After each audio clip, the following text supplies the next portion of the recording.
बच्चों, नीट की ना ऑल इंडिया काउंसलिंग जो है वो स्टार्ट हो गई है, इसलिए ये वीडियो बनाया है। इस वीडियो का ना मेन पर्पस ये है कि नीट की जो ऑल इंडिया काउंसलिंग होती है उसके बारे में मैं पूरी इन्फॉर्मेशन दूँ कि ये काउंसलिंग क्यों होती है, क्या पर्पस है इसका, किसके लिए होती है, किसको इसमें जाना चाहिए, इस काउंसलिंग की इम्पॉर्टेंस क्या है, सिग्निफिकेंस क्या है। और उसके बाद आएगा वीडियो का सेकंड हाफ, जिसमें मैं इस काउंसलिंग में प्रोसीजर क्या होता है रजिस्ट्रेशन का, और जो 4 राउंड्स होते हैं वो कैसे होते हैं, स्ट्रे वैकेंसी क्या होती है, स्ट्रे राउंड क्या होता है, कैसे आपको इसमें कॉलेज मिल सकता है, किसको किसको इसमें जाना चाहिए और किन किन बातों का ध्यान रखना चाहिए, ये सारी चीज़ें बताऊँगा। अब वीडियो का जो फर्स्ट पार्ट है वो सबके लिए बहुत इंपॉर्टेंट है, स्पेशली ऐसे बच्चों के लिए जो आगे नीट देने वाले हैं।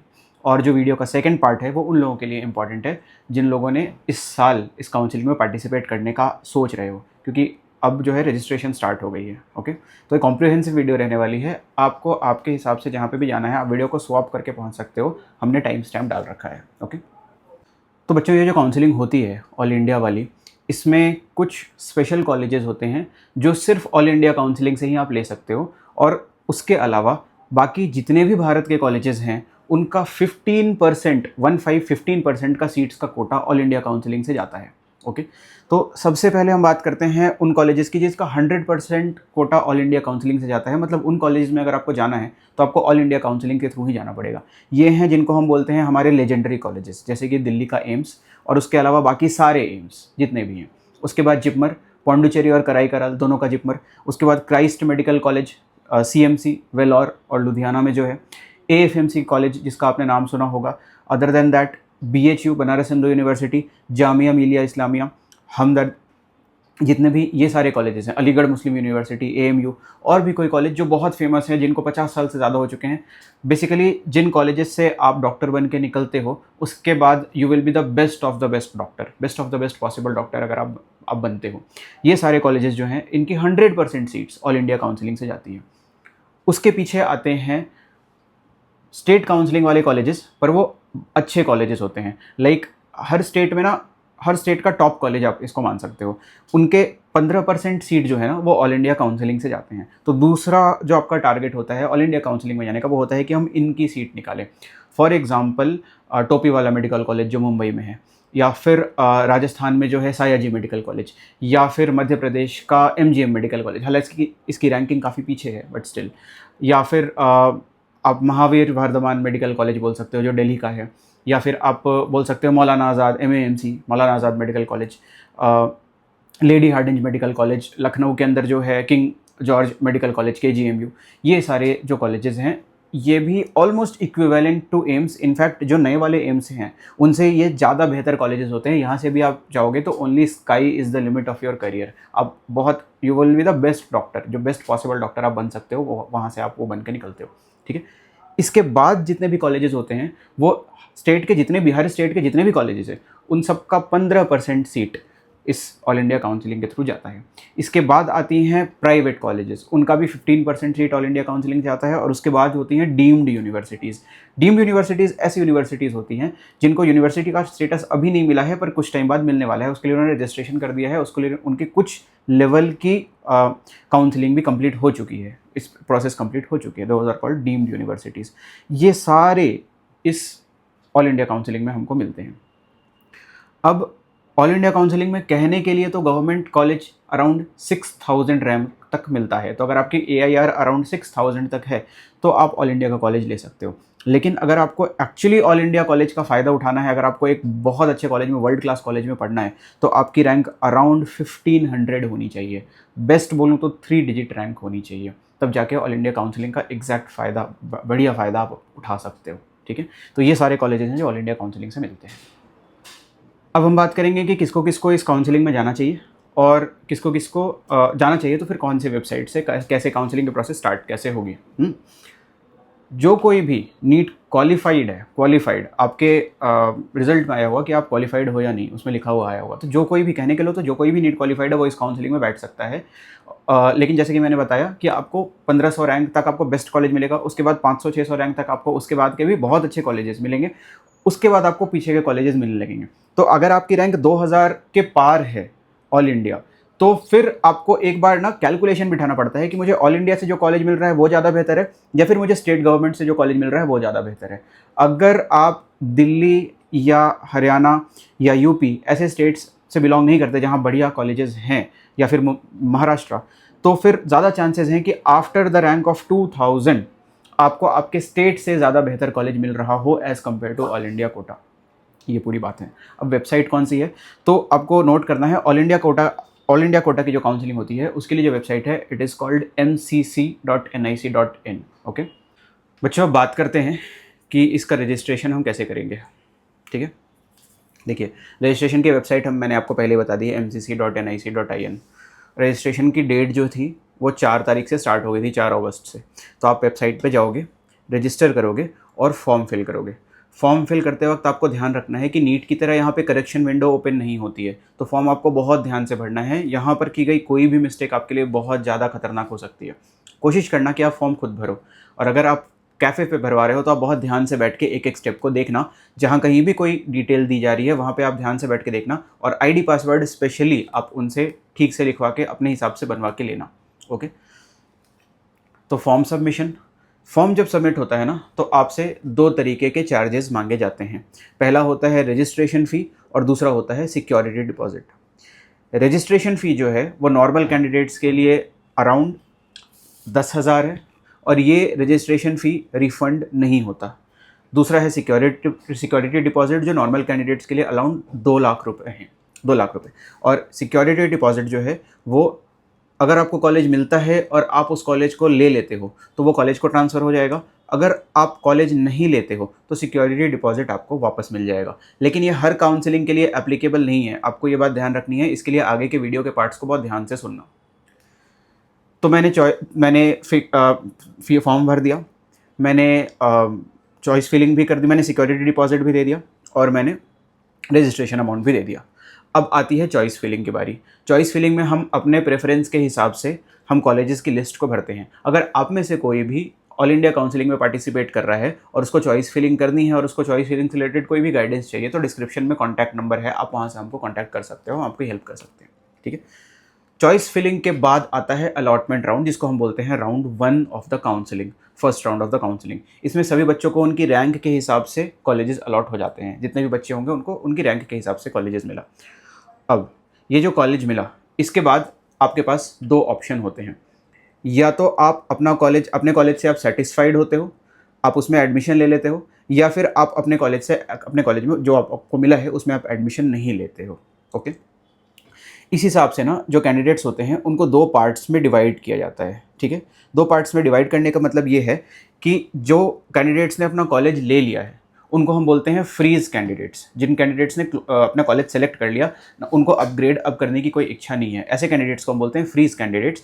उन कैंडिडेट्स को ना इस साल विद इन 7 डेज और with in the prescribed time उनको अलॉटमेंट लेटर आएगा। अलॉटमेंट लेटर के साथ अपने सारे डॉक्यूमेंट्स मिला के, जितने भी डॉक्यूमेंट्स की लिस्ट आपको MCC के थ्रू आएगी, अलॉटमेंट लेटर में भी वो मेंशन्ड होगी, वो सारे डॉक्यूमेंट्स लेके आपको कॉलेज में फिजिकली विजिट करना होता है। अगर आपको जो कॉलेज मिला है आप वो नहीं लेना चाहते, आप अपग्रेडेशन पे डालना चाहते हो, अपग्रेड करना चाहते हो, तो बोलते हैं ऐसे कैंडिडेट्स को हम बोलते हैं फ्लोट कैंडिडेट्स, जो कॉलेज ले लेते हैं पर अभी वो अपग्रेड करना चाहते हैं। तो ऐसे कैंडिडेट्स को इस साल से, ये रूल चेंज हुआ है, ऐसे कैंडिडेट्स को इस साल से कॉलेज में फिजिकली डॉक्यूमेंट लेके विजिट करने की ज़रूरत अभी नहीं है।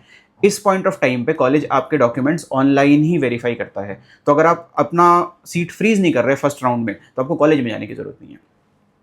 इसके बाद फर्स्ट राउंड कंप्लीट होता है। अब फर्स्ट राउंड के हिसाब से दोनों कैंडिडेट्स के पास अपनी अपनी चॉइस होती है। जो फ्रीज कैंडिडेट्स हैं वो भी और जो फ्लोट कैंडिडेट्स हैं वो भी अपनी सीट फर्स्ट राउंड के बाद सरेंडर कर सकते हैं, मतलब छोड़ सकते हैं, खाली कर सकते हैं।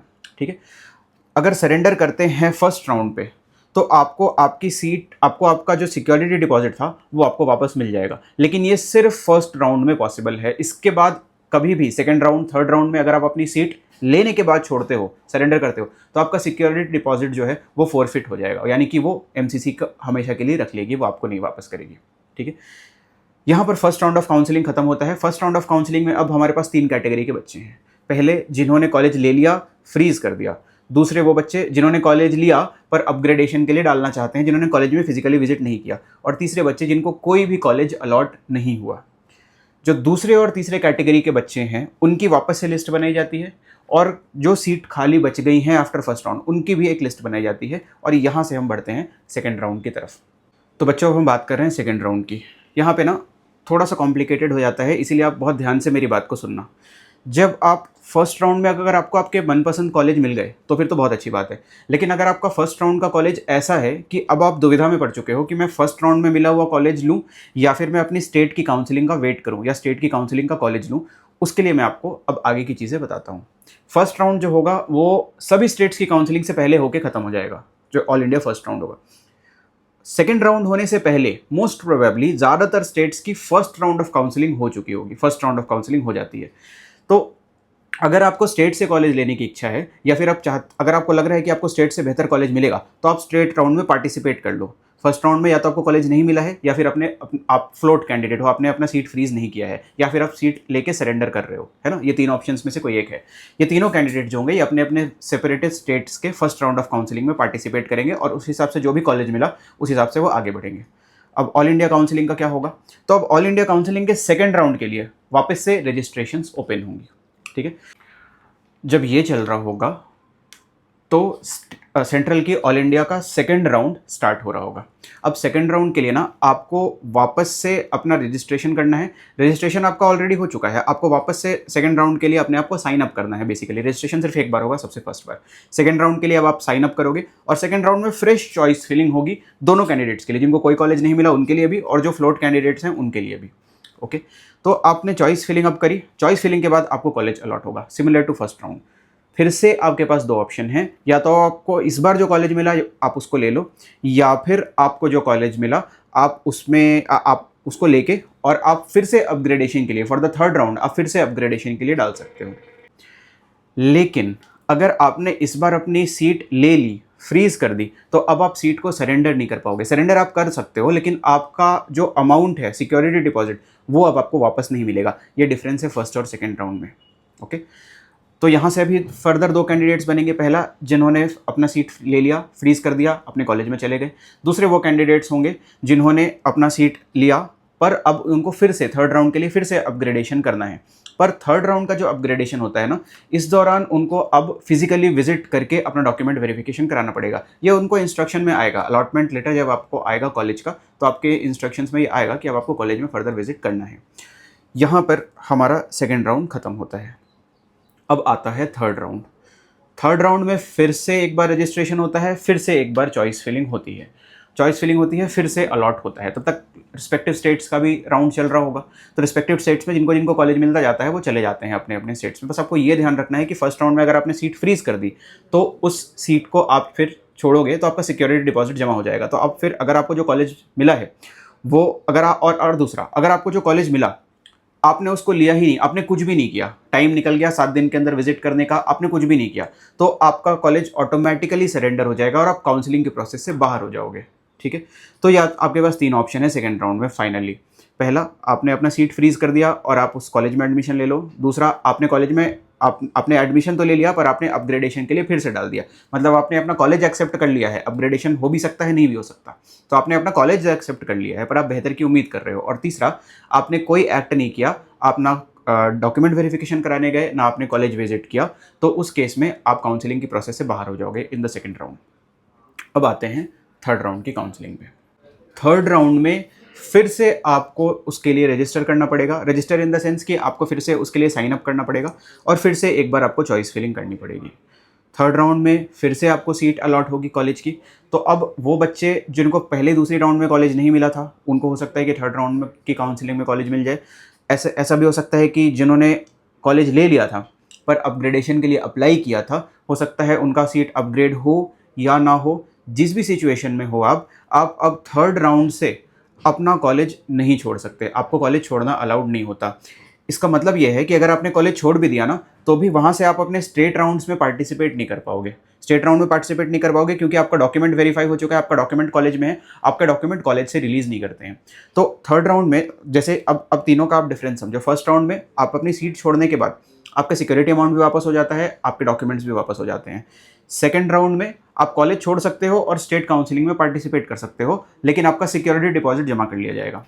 थर्ड राउंड में अगर आपने कॉलेज छोड़ा तो आप फिर किसी भी काउंसलिंग के लिए एलिजिबल नहीं होते, आप अपने स्टेट की काउंसलिंग के लिए भी एलिजिबल नहीं होते। तो थर्ड राउंड में जब आप कॉलेज लॉक करते हो, चॉइसेस लॉक करते हो, कॉलेज मिला, तो उस कॉलेज को फिर बहुत सोच समझ के लेना होता है।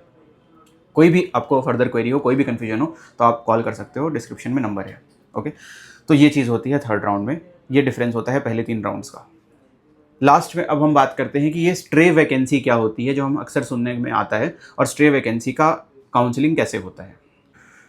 तो स्ट्रे वैकेंसी, फर्स्ट, सेकंड और थर्ड राउंड की काउंसलिंग करने के बाद भी अगर कुछ सीट्स बच जाती हैं, ज़्यादा नहीं बचती हैं, कुछ बच जाती हैं, और कुछ बच्चे भी बच जाते हैं जो सीट्स के लिए एक्सपेक्ट कर रहे होते हैं कि हमको सीट मिल जाए, उनके लिए फिर स्ट्रे राउंड ऑफ काउंसलिंग होती है। स्ट्रे राउंड ऑफ काउंसलिंग में वो बच्चे फाइनली पार्टिसिपेट करते हैं जिन्होंने स्टार्टिंग में तो रजिस्ट्रेशन किया था पर अभी तक उनको कोई भी कॉलेज अलॉट नहीं हुआ है, या फिर उनको जो भी कॉलेज अलॉट हुआ है वो उसे अपग्रेड करना चाहते हैं।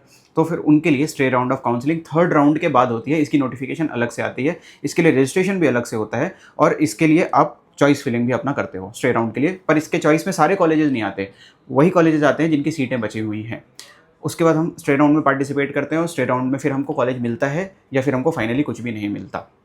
इस तरह से ये सारी काउंसलिंग्स होती हैं, सारी काउंसलिंग के प्रोसेस होती हैं। प्रॉपर 4 राउंड होते हैं, पहले 3 राउंड और लास्ट स्ट्रे वैकेंसी राउंड। अब इसमें 1-2 बातें हैं। अगर कोई एएफएमसी में जाना चाहता है तो एमसीसी की वेबसाइट पे एएफएमसी के लिए कट ऑफ मार्क्स गिवन है। अगर उस मार्क्स से ज़्यादा हैं तो आप एमसीसी की वेबसाइट पे जाके ही आर्म्ड फोर्स मेडिकल कॉलेज के लिए रजिस्टर कर सकते हो। वहाँ पे जाके एक अलग इंटरव्यू और छोटा सा मॉक टेस्ट वहाँ पे होता है, वो देने के बाद उनकी एक अलग रैंक लिस्ट बनती है जिससे एएफएमसी के कैंडिडेट सेलेक्ट होते हैं। अगर आप में से कोई भी ये जानना चाहता है कि एएफएमसी में जाने का के बाद क्या होता है, कैसे हमारा करियर अलग होता है, क्या प्रोज हैं, क्या कॉन्स हैं, तो अगेन आप हमें कॉल कर सकते हो या फिर आप कमेंट में रिक्वेस्ट कर सकते हो, हम उसके लिए एक वीडियो बना देंगे। इसमें कुछ बातें मैंने कवर नहीं की हैं, जैसे कि एनआरआई कैंडिडेट्स के लिए सारे रूल्स बहुत अलग होते हैं, फीस भी बहुत अलग होती है। दूसरा, पीडब्ल्यू कैंडिडेट्स के लिए चीज़ें बहुत अलग होती है। तीसरा, डीम्ड यूनिवर्सिटीज़ जितनी भी होती हैं उसके लिए 4 राउंड ऑफ काउंसलिंग होती है, और ऐसे बच्चे जिनकी रैंक बहुत पीछे है और उनके स्टेट गवर्नमेंट में अच्छे कॉलेजेस नहीं हैं, लेकिन वो फाइनेंशियली एबल हैं कि वो एक कॉलेज, अच्छा कॉलेज लेने के लिए वो फाइनेंशियली एलिजिबल हैं, वो लोग डीम्ड कॉलेजेस उठा सकते हैं, ऑल इंडिया काउंसलिंग की डीम्ड कॉलेजेस में जा सकते हैं।